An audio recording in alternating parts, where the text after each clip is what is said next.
প্রিয় সখীপুরবাসী, জুলাই গণ অভ্যুত্থান হয়েছিল 2024 সালে। 2026 সালে আজকে 2 বছর আমরা বর্ষ পূর্তি উপলক্ষে এই সকল বিভিন্ন উপজেলায় আমরা যাচ্ছি জুলাই পদযাত্রা নিয়ে। আমাদের এবারের জুলাই পদযাত্রা 5টি বিষয়কে সামনে রেখে আমরা এসেছি আপনাদের কাছে। সেই 5টি বিষয় হচ্ছে গণভোটের গণরায় বাস্তবায়ন। আপনারা জানেন 2024 সালের গণ অভ্যুত্থানের পরে আমাদের সকলের দাবি ছিল সংস্কার, অর্থাৎ দেশের পরিবর্তন।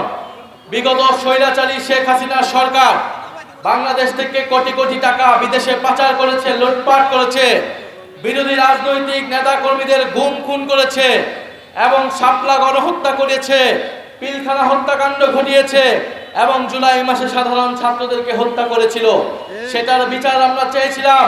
আমরা এমন একটা দেশ এবং সরকার চেয়েছিলাম যাতে বাংলাদেশে কথা বলার অধিকার থাকে, মত প্রকাশের অধিকার থাকে।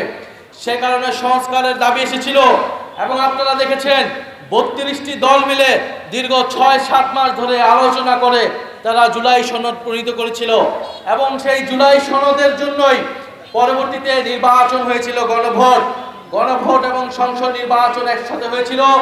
সেই সংসদ নির্বাচনের পাশে গণভোটে আমরা সবাই হ্যাঁ অথবা নাতে ভোট দিয়েছিলাম। বাংলাদেশের 70% মানুষ হ্যাঁ এর পক্ষে, সংস্কারের পক্ষে ভোট দিয়েছিলেন কিনা আপনারা? হ্যাঁ এর পক্ষে ভোট। আমরা সবাই কিন্তু হ্যাঁ এর পক্ষে, সংস্কারের পক্ষে ভোট দিয়েছিলাম। কিন্তু এই বিএনপি সরকার ক্ষমতায় আসার পরে পাল্টে গিয়ে সেই সংস্কার এবং জুলাই সনদকে জানিয়েছে, গণভোটকে অস্বীকৃতি বাস্তবায়ন করে নাই। সংস্কার হচ্ছে জনগণের ম্যান্ডেট। আমরা সবাই ভোট দিয়েছি সংস্কারের পক্ষে। কেন আমরা সংস্কার চাই? আমরা সংস্কার চাই যাতে পুলিশ সংস্কার হয়, পুলিশ কোনো দলীয় পুলিশ না হয়, প্রশাসন কোনো দলীয় পুলিশ প্রশাসন না হয়। আপনারা আদালতে গেলে যাতে ন্যায় বিচার পান।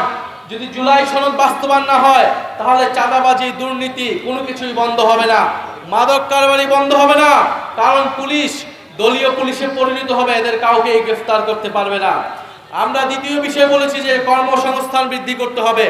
জুলাই অভ্যুত্থানে তরুণরা, ছাত্ররা নেমে এসেছিল চাকরির দাবিতে, কর্মসংস্থানের দাবিতে। আপনাদের প্রত্যেকের ঘরেই কিন্তু তরুণরা রয়েছে, তরুণীরা রয়েছে, তাদের চাকরি দরকার, কর্মসংস্থান দরকার। এই বিএনপি সরকার ক্ষমতায় আসার আগে বলেছিল 1.5 বছরে 18 মাসে তারা 1 কোটি কর্মসংস্থান। কয় কোটি? 1 কোটি কর্মসংস্থান। 4 মাস গিয়েছে, কয়টা কর্মসংস্থান তৈরি হয়েছে?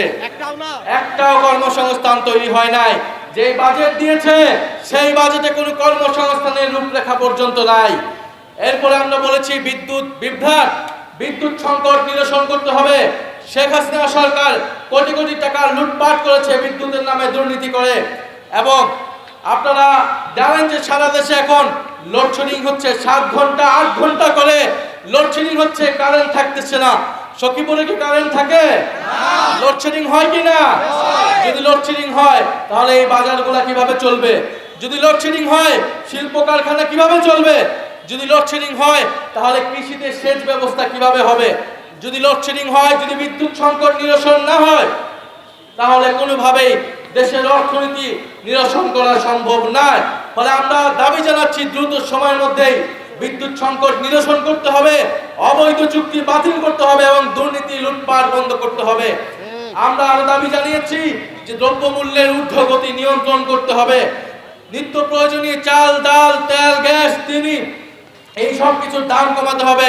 সিলিন্ডার গ্যাসের দাম হয়েছে কয়েক গুণ, বিদ্যুতের দাম 17% বৃদ্ধি করেছে এই সরকার আসার পরে। আন্তর্জাতিক যুদ্ধে ইরান আমেরিকা যুদ্ধের দোহাই দিয়েছে, সেই যুদ্ধ কিন্তু এখন শেষের পথে এবং আন্তর্জাতিক বাজারে কিন্তু তেলের দাম কমিয়ে দিয়েছে। কিন্তু বাংলাদেশে এখনো জ্বালানির দাম কমে নাই। কমেছে? জ্বালানি তেলের দাম কমে নাই, বরং সিলিন্ডারের দাম বাড়ানো হয়েছে, বিদ্যুতের দাম 17% বাড়ানো হয়েছে। আমরা এছাড়া আরো বলেছি সীমান্তে আমাদের ভাই বোনদেরকে হত্যা করা হচ্ছে, ভারতীয় নাগরিকদেরকে পোশিং করা হচ্ছে বাংলাদেশে অবৈধ বাংলাদেশি বলে। এবং আমাদের স্বরাষ্ট্রমন্ত্রী, আমাদের যারা সরকারের দায়িত্বে রয়েছে তারা এই সীমান্ত হত্যাকে অস্বীকার করছে। তারা পোশিং বন্ধে কোনো কার্যকর উদ্যোগ গ্রহণ করতে পারছে না। আমরা বলবো রোহিঙ্গাদেরকে এরকম বাংলাদেশে প্রবেশ করিয়ে বাংলাদেশের উপর একটা বোঝা চাপিয়ে দেওয়া হয়েছে। এখন পশ্চিমবঙ্গ থেকে, আসাম থেকে বাংলাদেশে অবৈধ বাংলাদেশি বলে ভারতীয় নাগরিকদেরকে প্রবেশ দিয়ে বাংলাদেশিদের উপর আরেকটা বোঝা চাপানের পায়তারা বন্ধ করতে হবে। সরকারকে দৃঢ়ভাবে ভারতের সাথে কথা বলতে হবে এবং এই অবৈধ পুশিং বন্ধ করতে হবে। প্রিয় সখীপুরবাসী, আপনারা গতকাল যে কর্মসূচি ছিল শান্তিপূর্ণ কর্মসূচিতে ককটেল ফাটিয়ে বোমা ফাটিয়ে তারা মনে করেছিল আমাদের পদযাত্রা বন্ধ করবে, আমাদের পদযাত্রায় জনজোয়ার বন্ধ করবে, কিন্তু তারা সখীপুরবাসী প্রমাণ করে দিয়েছে এই সকল ষড়যন্ত্র পরিকল্পনা ব্যর্থ করে দিয়েছে আজকে এই সখীপুরের পদযাত্রা পথসভা। ফলে সখীপুরবাসীকে আমরা কৃতজ্ঞতা জানাই। আমরা আপনাদের প্রতি আহ্বান থাকবো, বাংলাদেশের ছাত্ররা, বাংলাদেশের তরুণরা 2024 সালে জীবন দিয়েছে, রক্ত দিয়েছে কেন? একটা নতুন বাংলাদেশের জন্য, দেশের পরিবর্তনের জন্য। যদি দেশের পরিবর্তন না হয়, যদি মাদক কারবারিরা থেকে যায়, যদি এই সকল দোকানপাট থেকে লুটপাট হয়, দুর্নীতি হয়, চাঁদাবাজি হয়, তাহলে এই সকল রক্তত্যাগ আত্মত্যাগের কোনো মূল্য কি থাকবে? কোনো মূল্য থাকবে না। আমরা পরিবর্তনের জন্য জীবন দিয়েছি, রক্ত দিয়েছি। এক দলকে ক্ষমতা থেকে সরিয়ে আরেক দলের লুটপাটের জন্য বাংলাদেশের ছাত্র জনতা রক্ত দেয় নাই। আপনারা ভয় পাবেন না। বিগত সময়ে একটা দলের শাসন ছিল, আর কোন দল কথা বলতে পারতো না। কথা বললে জেলে নিয়ে যাওয়া হতো, গুম করা হতো, হয়রানি করা হতো। আমরা দেখছি বাংলাদেশকে আবারও সেবার একদলীয় শাসনের দিকে নিয়ে যাওয়ার চেষ্টা করা হচ্ছে। এক ক্ষমতাসীন দল, সরকারি দল, শুধু তারাই কথা বলবে, অন্য দলকে কথা বলতে দেওয়া হবে না। সংসদে আমাদেরকে কথা বলতে দেওয়া হয় না। আমরা জনসভায় কথা বলতে গেলে ককটেল ফুটানো হয়, বোমা মারানো হয়।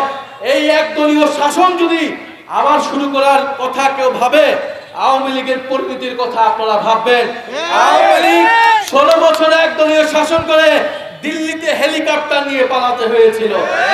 এখন তারা নিষিদ্ধ টাকা দিয়ে কয়েকটা মিছিল করে তারা হচ্ছে বাংলাদেশ অস্থিতিশীলতা তৈরি করার চেষ্টা করছে। সেই আওয়ামী লীগের বিরুদ্ধে আমরা ঐক্যবদ্ধভাবে থাকবো। তবে সখীপুরবাসী, আপনারা জানেন 5ই আগস্টের পরে আমরা ন্যায় বিচার চেয়েছিলাম, কিন্তু মামলা বাণিজ্য হয়েছে কিনা?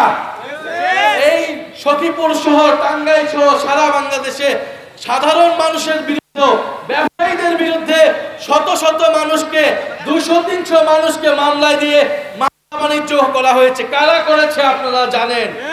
ভোটের আগে কারা তাদেরকে জিম্মি করে টাকা নিয়েছে তাও আপনারা জানেন। ফলে আমরা বলবো, আপনারা ন্যায় বিচার করেন, আওয়ামী লীগের দলগত বিচার করেন, কিন্তু নিরীহ মানুষকে, নিরীহ ব্যবসায়ীদেরকে আপনারা মামলা বাণিজ্য করে লুটপাট করবেন, তাদের থেকে টাকা আদায় করবেন, এটা হতে দেওয়া যাবে না। প্রিয় সখীপুরবাসী, আপনাদের প্রতি আহ্বান থাকবে, আমাদের জাতীয় নাগরিক পার্টি এনসিপি সখীপুরে সক্রিয় আছে। আমাদের এখানকার উপজেলা আহ্বায়ক আছেন, আমাদের এখানকার পৌরসভার মেয়র প্রার্থী আছেন। আপনারা তাদের নেতৃত্বে সখীপুরবাসীর লুটপাট, দুর্নীতি, চাঁদাবাজি, মাদকের বিরুদ্ধে আমরা ঐক্যবদ্ধ থাকব। পাশাপাশি জুলাই সনদের জন্য আপনারা কথা বলবেন, সংস্কারের জন্য কথা বলবেন। এখানে অনেক পুলিশ ভাইয়েরা আছেন, আমরা চাই এই পুলিশ জনগণের জন্য কাজ করবে। আপনারা যদি থানায় যান, তাহলে যাতে আপনারা থানা থেকে সেই সেবাটা পান। আপনারা যদি ইউনো অফিসে যান, সেখানে যাতে আপনাকে ঘুষ দিতে না হয়। ফলে সেটার জন্য প্রয়োজন সংস্কার। যদি সংস্কার না হয়, জুলাই সনদ বাস্তবায়ন না হয়, তাহলে কিন্তু দুর্নীতি বন্ধ হবে না, বৈষম্য দূর হবে না, মামলাবাজি, চাঁদাবাজি, সন্ত্রাসী বন্ধ হবে না। আমরা কোনো সন্ত্রাসীদেরকে এই সখীপুরে ঠাঁই দিব না। সখীপুরবাসী, এই সরকার জনগণের সাথে গাদ্দারি করছে। তারা সংস্কার বাস্তবায়ন করছে না, তারা বিরোধী মতকে মাঠে কথা বলতে দিতে চাচ্ছে না, তারা মাঠের জায়গা সংকুচিত করছে। আপনারা যারা এখানে আছেন, আপনারা ঐক্যবদ্ধভাবে থাকবেন। যত বাধা বিপত্তি, রোদ বৃষ্টি ঝড় আসুক না কেন, আমাদের ভাইয়েরা জীবন দিয়েছিল, রক্ত দিয়েছিল, ইনশাআল্লাহ আমরা আপনাদের মাঠে থাকবো, আপনাদের পক্ষে। দেশের সার্বভৌমত্ব, দেশের সীমান্ত সুরক্ষায় এবং দেশকে সন্ত্রাস, মাদক, চাঁদাবাজ মুক্ত করতে ইনশাআল্লাহ আমরা ঐক্যবদ্ধভাবে লড়াই করে যাব। সখীপুরবাসীর কি প্রস্তুত থাকবে? মাদকের বিরুদ্ধে প্রস্তুত থাকবে?